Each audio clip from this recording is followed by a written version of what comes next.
Pemirsa Bali TV, saat ini saya sedang berada di gedung atau di kantor Gubernur Bali, dan saat ini sedang dilaksanakan atau dilangsungkan jumpa pers yang disampaikan oleh Ketua Satgas Penanggulangan COVID-19 Bali. Dan tadi disampaikan tentang apa-apa saja upaya-upaya yang sudah dilakukan oleh pemerintah, terutama Satgas dalam upaya pencegahan penyebaran dari COVID-19 ini. Kita ikuti konferensi pers berikut ini. Disinfeksi, maka minggu depan juga kami lakukan, yakni hari Sabtu tanggal 21 Maret ini juga akan dilakukan serentak seluruh Bali. Itu yang dari pemerintah. Tetapi pemerintah terus mendorong supaya masyarakat juga secara mandiri melakukan disinfeksi di lingkungan masing-masing. Upaya untuk sosialisasi tentang pencegahan virus corona ini juga terus kami lakukan. Kami menyebarkan informasi lewat Dinas Kominfo tentang stiker, tentang penjelasan, dan lain sebagainya yang bisa diakses oleh masyarakat. Sekarang ini juga sedang disusun oleh Dinas Kominfo mengenai protokol isolasi diri, berpedoman kepada surat edaran Menteri Kesehatan yang dikeluarkan kemarin tanggal 17. Jadi kemarin Menteri Kesehatan mengeluarkan surat edaran tentang isolasi diri dalam rangka pencegahan COVID-19 ini. Surat edaran itu kami akan sederhanakan sehingga mudah dipahami oleh masyarakat, lalu kami akan tuangkan, sekarang sedang dikerjakan, dan masyarakat bisa mengaksesnya dengan mudah. Cukup mengarahkan HP-nya ke barcode yang disiapkan.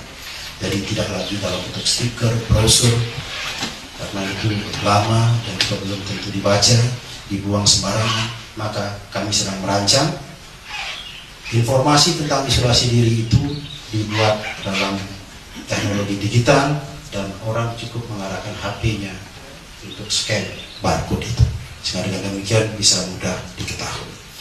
Dalam konteks ini tentu media juga sangat penting peranan untuk menyebarkan informasi-informasi tentang penyakit ini dari sumber-sumber tadi.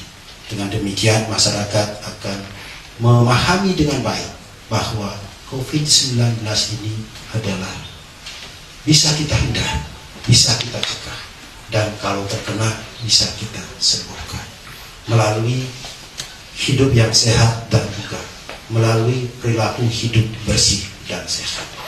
Pemahaman ini sangat penting untuk menghindari kepanikan dan ketakutan masyarakat sendiri.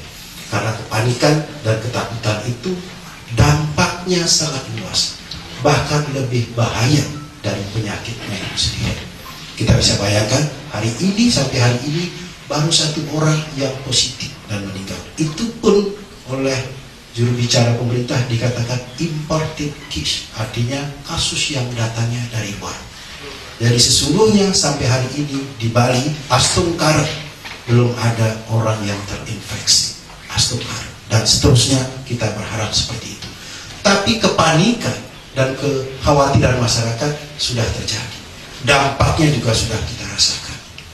Seperti tadi, cari masker sulit, hand sanitizer sulit, desinfektan sulit, dan juga ketakutan-ketakutan yang lainnya. Jadi dampak dari ketakutan itu sudah kita rasakan. Oleh karena itu, mari kita bersama-sama, terutama sekali rekan-rekan media sebagai jurnalis yang edukatif, menyampaikan informasi yang sebaik-baiknya kepada masyarakat, supaya masyarakat Bali ini tetap tenang, bekerja dengan baik, belajar dengan baik. Dan dalam situasi ini, maka mari kita menjaga kesehatan kita, menjaga kebugaran tubuh kita, melaksanakan perilaku hidup bersih dan sehat.